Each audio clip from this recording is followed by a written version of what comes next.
Welcome to the latest episode. Catch Jace. Today you're saying it, and we're talking about buyer's objections. Plenty of those. That's 50% of my job, right? Dealing with an objection from a buyer.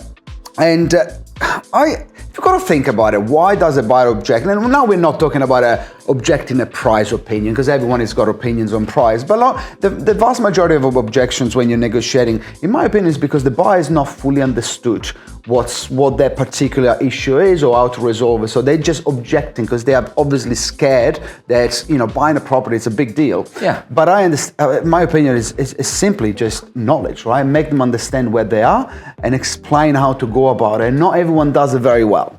Correct. Or they give you an objection, and when it's early, we're all guilty of this, and then you sort of counter the objection.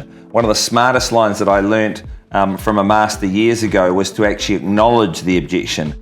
Diego, I understand that the home's got some work to do on it. I acknowledge it. How would you like to move forward then? Put it back on them. Acknowledge the objection. Say, actually, I agree with you. How would you like to move forward? And then it puts it back on them. They've given you the objection. What's the solution? And the real estate agent, really, our job is to come up with solutions. Would you say that the vast majority of issues throughout the day or tasks, it's just what's the best solution to that particular issue that you got in front of you? Some agents know how to do it straight away because of experience, Yep. but let's say you're a new agent. Where do you go? Like, there's only many times you can call Aaron Davis. There was a strategy that we were talking about the other day, the nibbling, which was a new one, which is an old one that I forgot about, right? When we're talking about price, nibbling is what else is on the table when the objection comes. Okay, can we throw in the dining suite or that's been specifically built for that house that's a burden for the owners to get rid of? If we can't agree on price, can we agree on deposit? Can we agree on the settlement terms? Can we agree on a chattel? What else can we nibble away at to get them saying yes as many times as they can? Because as we know, when we're dealing with objections, the more that you can get someone, Diego, to say yes and Diego to say yes, then it's easier to move them in a direction that you need to when the negotiation gets hard.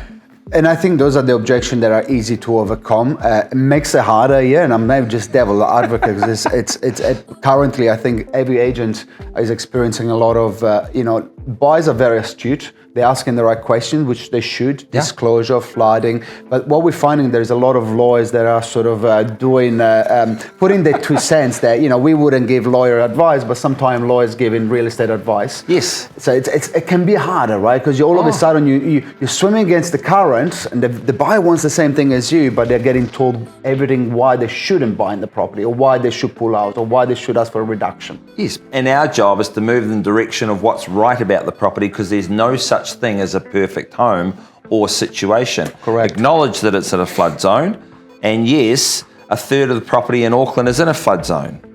We acknowledge that it's not perfect, but you're here, Diego, because you like the location, you like the school zone, and you da-da-da-da-da-da.